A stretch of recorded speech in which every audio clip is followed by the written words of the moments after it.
Salut, mon nom c'est Daniel, je suis animateur au Media Lab de la Bibliothèque de Sainte-Julie. Le Media Lab, c'est un espace de fabrication numérique, ou un Fab Lab si tu veux, où tu peux apprendre à créer toutes sortes de choses avec des imprimantes 3D, des découpeuses vinyle et laser, des logiciels de montage vidéo et audio. On a même des Lego Mindstorm si tu veux essayer ça.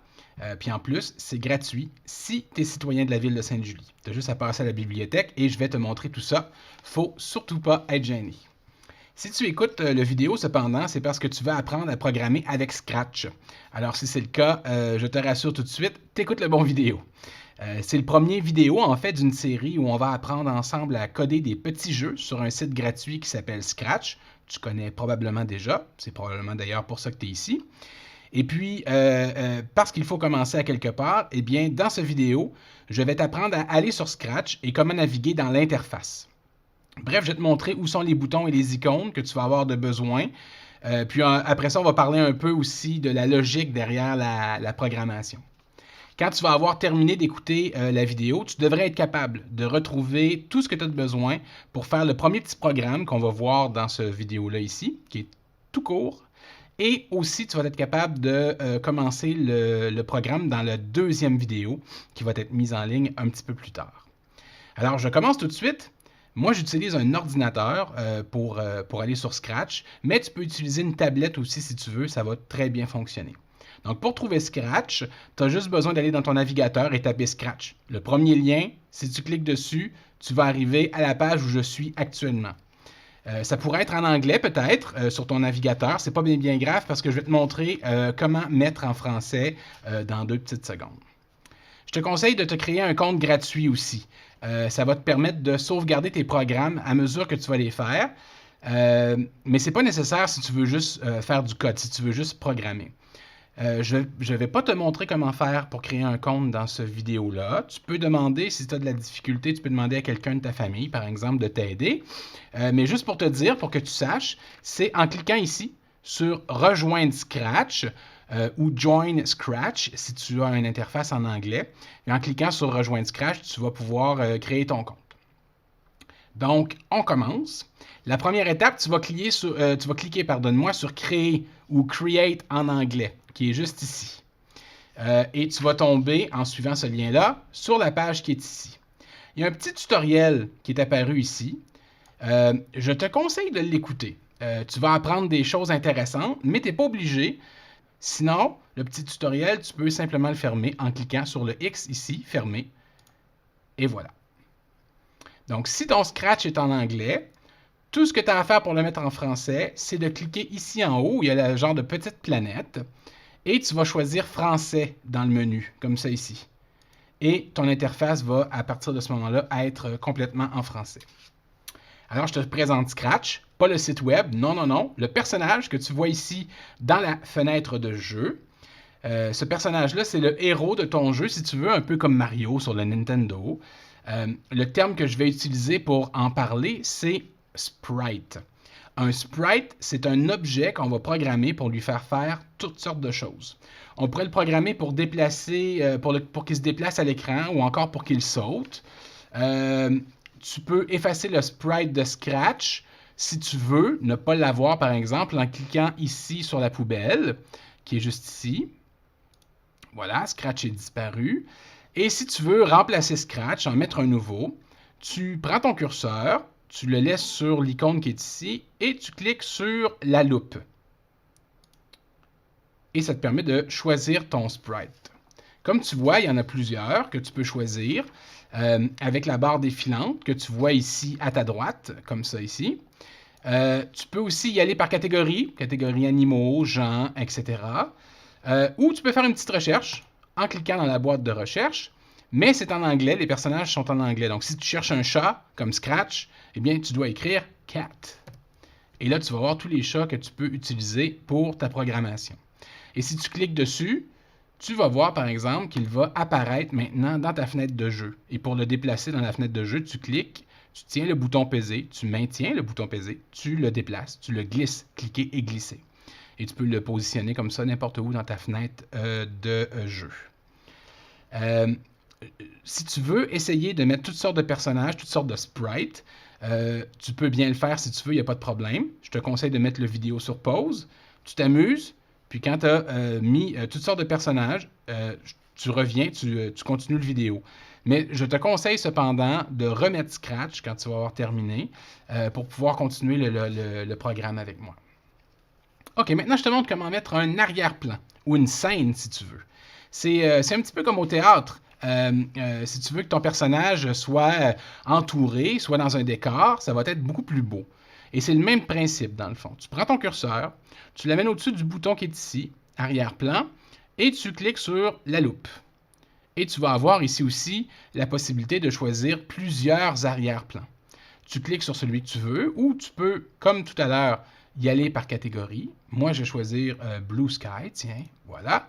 Et comme tu vois maintenant, Scratch est dans un décor. Maintenant, je te montre comment la programmation fonctionne. Tu vas me dire, enfin, c'est correct, on y va étape par étape, comme ça tu vas être sûr de pouvoir faire tes programmes ensuite.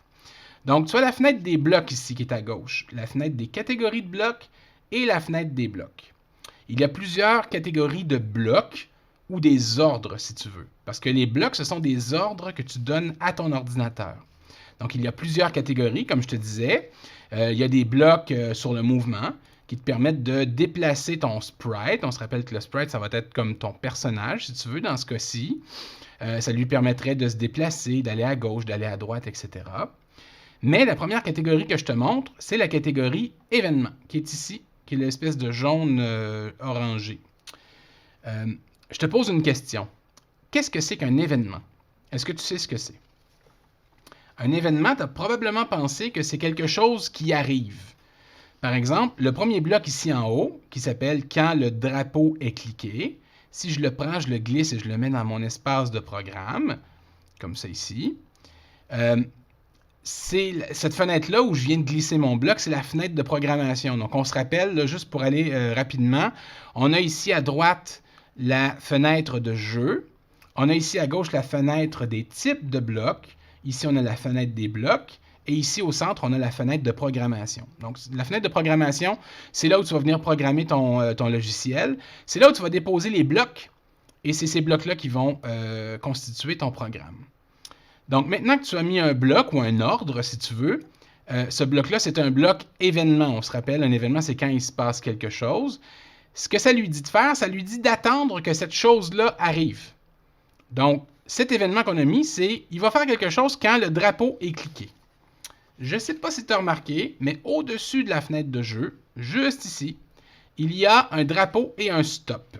C'est ici que tu vas démarrer ton programme quand il est prêt ou que tu veux l'essayer ou encore quand tu veux l'arrêter.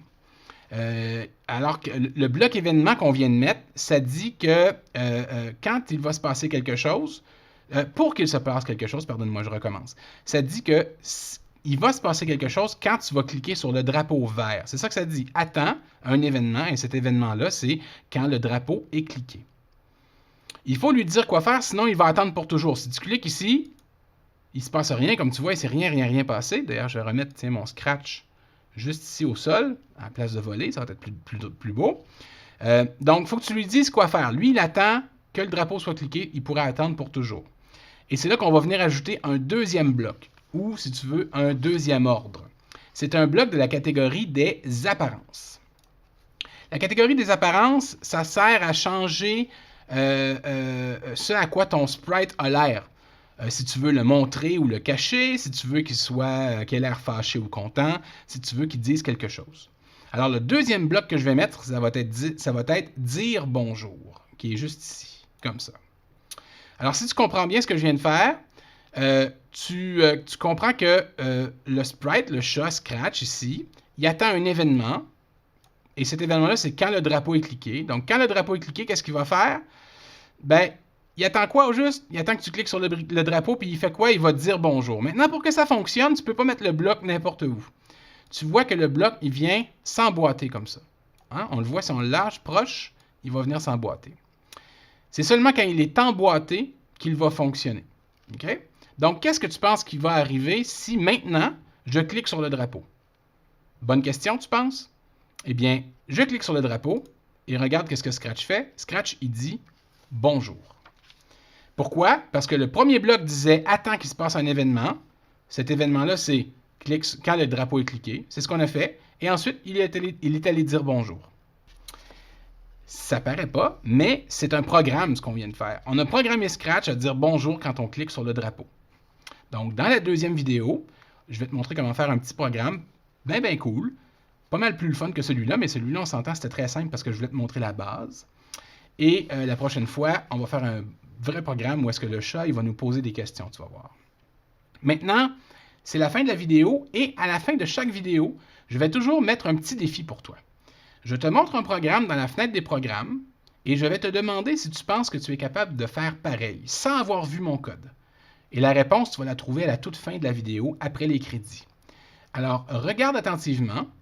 Je te montre cette fenêtre-là ici et je clique sur le départ. Qu'est-ce que Scratch fait? Regarde attentivement.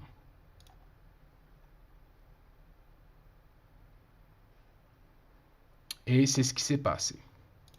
Alors, est-ce que tu penses que tu serais capable de programmer ça avec ce que je t'ai montré? Moi, je suis certain que tu es capable. Et c'est tout pour cette vidéo. Alors, je te remercie d'avoir écouté la vidéo. La solution, comme je te dis, est après les crédits. Je te souhaite une bonne journée et puis on se revoit bientôt. Bye!